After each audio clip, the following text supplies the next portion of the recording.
Hi everyone, for tonight's Nightcap and review, I'm having a water, and tonight I'll be reviewing Fracture by R.D. Baker. This is a book I received as an ARC, but of course I'm giving my honest opinion.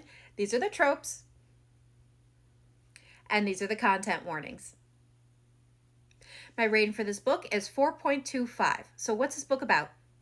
So this book is about Stella, who is welcoming home her boyfriend and stepbrother after they've been in prison for the last 10 years. She is hoping they've waited for her like she's waited for them. But 10 years have passed since they were teenagers, and they are no longer the same people. And Stella fears once they see her and get to know her, they will see how broken she is and how much she has changed and move on. But as they live together, feelings that Stella has suppressed about her stepbrother start to resurface. But Stella's not the only one with feelings for someone that they shouldn't. So with all of these people pushing down their feelings and living in such tight quarters, how long before someone finally breaks and admits to what they're feeling? Especially with the reasons as to why the boys went to prison are still lurking and waiting for a chance to destroy the three of them. So they will have to come together and rely on one another to destroy the monsters that are waiting to destroy them. So what are my thoughts? Again, I'm giving this a 4.25. This book was so good. It had me from the first chapter. This is actually the second book I've read by R.D. Baker, and damn can she write. It was really good.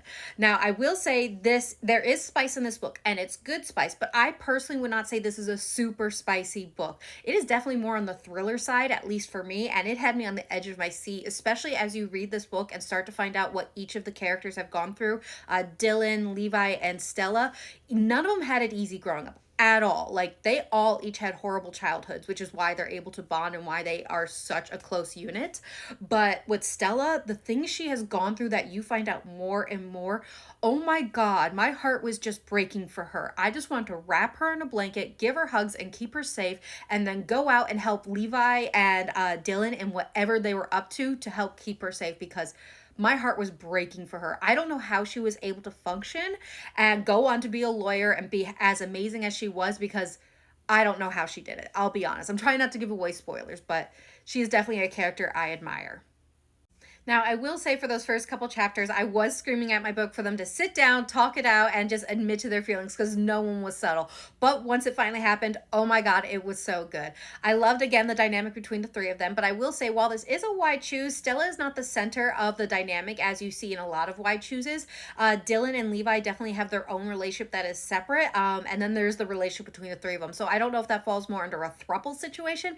Either way, I really enjoyed it. And I enjoyed how there was a lot of balance. Dylan and Levi were the dark knights and overprotective of Stella, which she needed, but she was the heart of the situation. That was the glue that kept them all together. I really enjoyed them. They were great characters to read. It was a great book. R.D. Baker is definitely on her way to being one of my auto-buy authors, and I can't wait to see what I read from her next. I do have her other book, A Realm of Dark Shadows, on my shelves, on my TBR to read, and I am excited to read it. This book, however, Fractured, will be available October 31st. Definitely give it a read and give it a download, and I hope you enjoy it. I hope everyone has a good night and happy readings.